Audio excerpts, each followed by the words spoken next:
ಹೇಗಿದ್ದೀರಾ? ನಾನಿವತ್ತು ಬೆಳಗ್ಗೆಯಿಂದ ವ್ಲಾಗ್‌ನ ಶುರು ಮಾಡ್ತಾ ಇದ್ದೀನಿ. ಈ ವ್ಲಾಗ್ ಬಂದು ಯುಗಾದಿ ಹಬ್ಬದ ದಿನದ ವ್ಲಾಗ್ ಆಗಿರುತ್ತೆ. ನಾನು ಮಧ್ಯಾಹ್ನದ ಊಟಕ್ಕೆ ಹಪ್ಳನೆಲ್ಲ ಕರಿತಾ ಇದ್ದೀನಿ.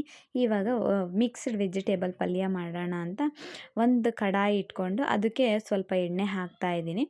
ಒಂದು ಸ್ವಲ್ಪ ಸಾಸಿವೆ, ಒಂದು ಸ್ವಲ್ಪ ಜೀರಿಗೆನ ಹಾಕ್ತಾ ಇದ್ದೀನಿ ಒಗ್ಗರಣೆಗೆ. ಅದಾದಮೇಲೆ ಇವಾಗ ಅದಕ್ಕೆ ತರಕಾರಿನೆಲ್ಲ ಸೇರಿಸ್ಕೊತಾ ಇದ್ದೀನಿ. ತರಕಾರಿನೆಲ್ಲ ಸೇರಿಸ್ಕೊಂಡ್ಬಿಟ್ಟು ಸ್ವಲ್ಪ ಚೆನ್ನಾಗಿ ಫ್ರೈ ಮಾಡ್ಕೋಬೇಕು.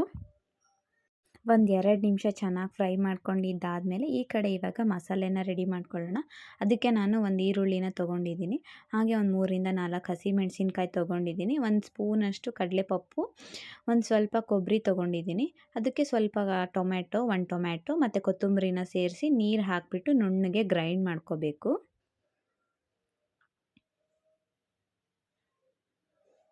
ಇವಾಗ ಈ ಕಡೆ ನೋಡಿ ತರಕಾರಿ ಎಲ್ಲ ನೀಟಾಗಿ ಬೆಂದಿದೆ. ಸೊ ಇಷ್ಟು ಬೆಂದರೆ ಸಾಕು.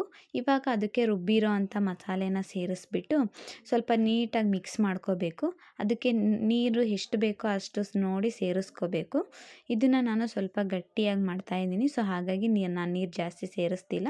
ಒಂದು ಸ್ವಲ್ಪ ಅರಿಶಿನ ಪುಡಿ, ಸ್ವಲ್ಪ ಗರಂ ಮಸಾಲ ಮತ್ತು ಒಂದು ಸ್ವಲ್ಪ ಖಾರದ ಪುಡಿ ಹಾಕಿಬಿಟ್ಟು ಮತ್ತೆ ನೀಟಾಗಿ ಮಿಕ್ಸ್ ಮಾಡ್ಕೋತಾ ಇದ್ದೀನಿ.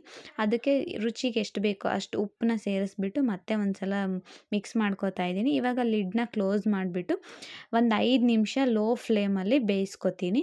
ಇವಾಗ ನೋಡಿ ಪಲ್ಯ ರೆಡಿಯಾಗಿದೆ. ತುಂಬ ಚೆನ್ನಾಗಿದೆ. ನೀವು ಕೂಡ ಒಮ್ಮೆ ಟ್ರೈ ಮಾಡಿ. ಇವಾಗ ನಾನು ಈ ಕಡೆ ಕೋಸಂಬರಿ ಮಾಡೋಣ ಅಂತ ರೆಡಿ ಮಾಡ್ಕೋತಾ ಇದ್ದೀನಿ.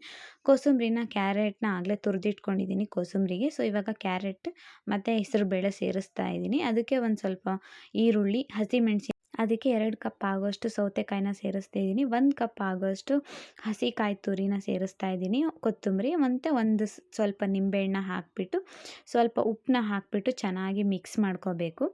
ಚೆನ್ನಾಗಿ ಮಿಕ್ಸ್ ಮಾಡಿಕೊಂಡ್ರೆ ರೆಡಿನೇ ಆಗೋಯಿತು. ಇದು ಬರೀ ಹಬ್ಬದ ಊಟಕ್ಕೆ ಅಂತಲ್ಲ, ಯಾವಾಗ ಬೇಕಾದರೂ ನೀವು ಮಾಡ್ಕೋಬೋದು.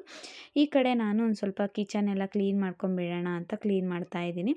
ಅಡುಗೆ ಎಲ್ಲ ಆಯಿತು. ಸೊ ಹಾಗಾಗಿ ಕಿಚನ್ನು ಕೂಡ ಕ್ಲೀನ್ ಮಾಡ್ಕೊಂಬಿಟ್ರೆ ಕೆಲಸ ಮುಗ್ದೋಗುತ್ತೆ ಅಂತ ಈ ಕಡೆ ನಾನು ಕಿಚನ್ನೆಲ್ಲ ಕ್ಲೀನ್ ಮಾಡ್ಕೋತಾ. ಸೊ ಕಿಚನ್ ಎಲ್ಲ ಕ್ಲೀನ್ ಆಯಿತು ಅಂದರೆ ಅರ್ಧ ಕೆಲಸನೇ ಮುಗ್ದ ಹಾಗೆ.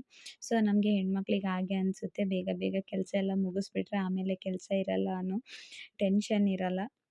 ಈ ಕಡೆ ನಮ್ಮ ಅಜ್ಜಿ ನೋಡಿ ದೇವ್ರ ಪೂಜೆಗೆಲ್ಲ ರೆಡಿ ಮಾಡ್ತಾ ಇದ್ದಾರೆ. ಸೊ ಅವ್ರು ರೆಡಿ ಮಾಡ್ತಾಯಿದ್ರು. ನಾನು ಕೂಡ ರೆಡಿಯಾಗಿ ಬರೋಣ ಅಂತ ಹೋದೆ. ನೋಡಿ ನನ್ನ ಔಟ್ಫಿಟ್ ಈ ರೀತಿ ಇದೆ. ಇವತ್ತಿನ ನನ್ನ ಲುಕ್ ಯುಗಾದಿ ಹಬ್ಬದ ಲುಕ್ ಇದು. ನೋಡಿ ಪೂಜೆಗೆ ರೆಡಿ ಮಾಡಿದ್ದಾಯಿತು. ನಮ್ಮ ಅಜ್ಜಿ ರೆಡಿ ಮಾಡಿದ್ರೆ ದೇವರೇ ಇಳಿದು ಬರ್ತಾರೇನೋ ಅನ್ನೋ ರೀತಿ ಇರುತ್ತೆ. ಸೊ ನನಗೆ ನಮ್ಮ ಅಜ್ಜಿ ದೇವ್ರ ಮನೆಗೆ ಅಲಂಕಾರ ಮಾಡೋದು ತುಂಬಾ ಇಷ್ಟ. ನಾವು ತೋರಣನ ಈ ರೀತಿ ಕಟ್ಟಿದ್ದೀವಿ. ನೀವು ಯಾವ ರೀತಿ ಕಟ್ಟಿದ್ರಿ ಅಂತ ಕಮೆಂಟ್ ಮಾಡಿ. ಪೂಜೆ ಕೂಡ ಆಯಿತು. ನೋಡಿ ಪೂಜೆ ಆದಮೇಲೆ ನಮ್ಮ ದೇವ್ರ ಮನೆ ಈ ರೀತಿ ಕಾಣಿಸ್ತಾ ಇದೆ. ನೈವೇದ್ಯಕ್ಕೆ ಹಬ್ಬದ ಅಡುಗೆನೇ ನೈವೇದ್ಯ ಮಾಡಿದ್ವಿ ದೇವರಿಗೆ. ಸೊ ಇನ್ನೇನು ನಾವು ಕೂಡ ಊಟ ಮಾಡ್ಕೋಬೇಕು. ಆಲ್ರೆಡಿ ಲೇಟ್ ಆಗಿದೆ, 1:30 ಆಗಿದೆ. ಸೊ ಏನೇನು ಮಾಡಿದ್ವಿ ಅಂತ ಹಾಗೆ ಒಂದು ಕ್ಲಿಪ್ ತೋರಿಸ್ತಾ ಇದ್ದೀನಿ.